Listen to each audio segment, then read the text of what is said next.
Hey guys, welcome to Wednesday Night Not So Live.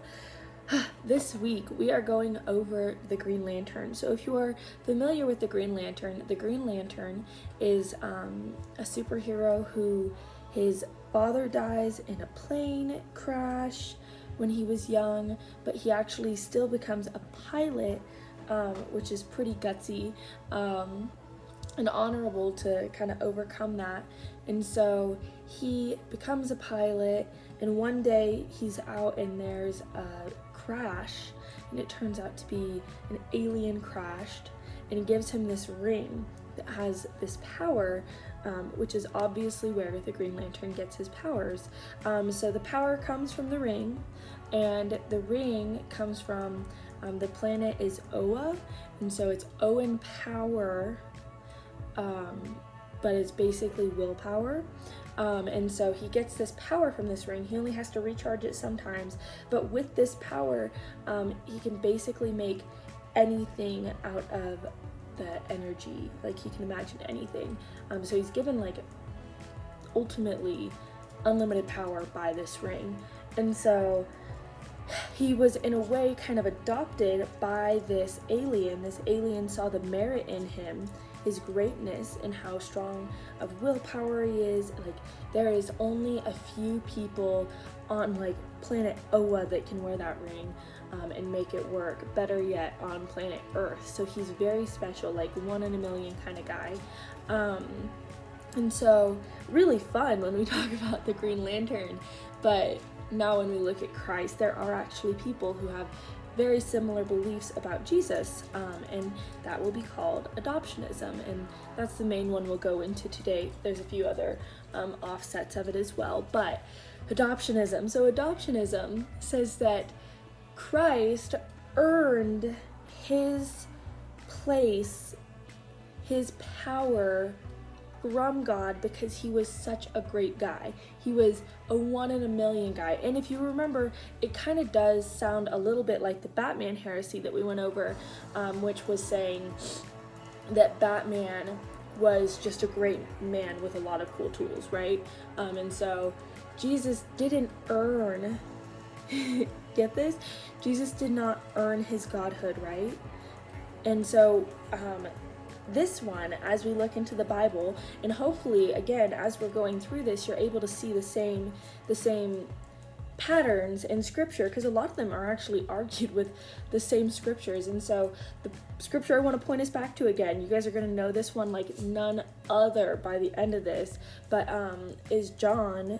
In 1 John, Jesus was with, the Word was with God, the Word was God, right? So Jesus was with God in the beginning. So that kind of tears down that heresy or belief that Christ was adopted, right? It's a cool idea, I guess. It's an easier way to explain. Again, I will never stop saying, if it's, a lot of heresies come from trying to make things simpler than they are. And so if it makes sense, but they don't make sense when you actually compare it to the whole Bible, right? And so, and again, I don't want to believe in a God that can be figured out by man, right? That'd be really concerning. So yeah, so basically what they were saying is that Christ was adopted by God because he was such a great guy, right? He was so cool. He was able to uphold all the laws. He was able to do this. So then he was given, and that's not true. That's just not the biblical truth. And yeah, I'm sorry, I'm skimming through, but I really think that's about what we're going to talk about today.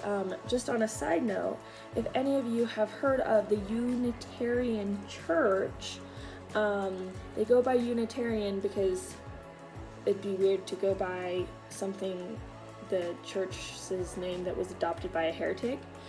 So they call themselves Unitarian, but the Unitarian Church today believes that Christ was adopted by God. So if you see a Unitarian church, someday when you're going off to college or you're moving out of town and you're like, I want to go look for a church, and you aren't going to, I mean, fortunately, you guys have a great church family in the Presbyterian, the PCA. But if you don't find a PCA and you say, hey, there's a Unitarian church right on this corner, I think I'll go there. Think twice, think again, because it is a church that says that Jesus was adopted by God. So that is a very simplified version of adoptionism. I hope you guys enjoy looking further into it, and I will challenge you. There's stuff with Dracula in this, of like the city it was founded, the Sazzinis. Oh my goodness, yeah, it's very fascinating. So I would challenge you guys to go ahead and look into adoptionism. It was founded by Lelio Sazzini, and I don't know, I find it interesting because this is one of the very few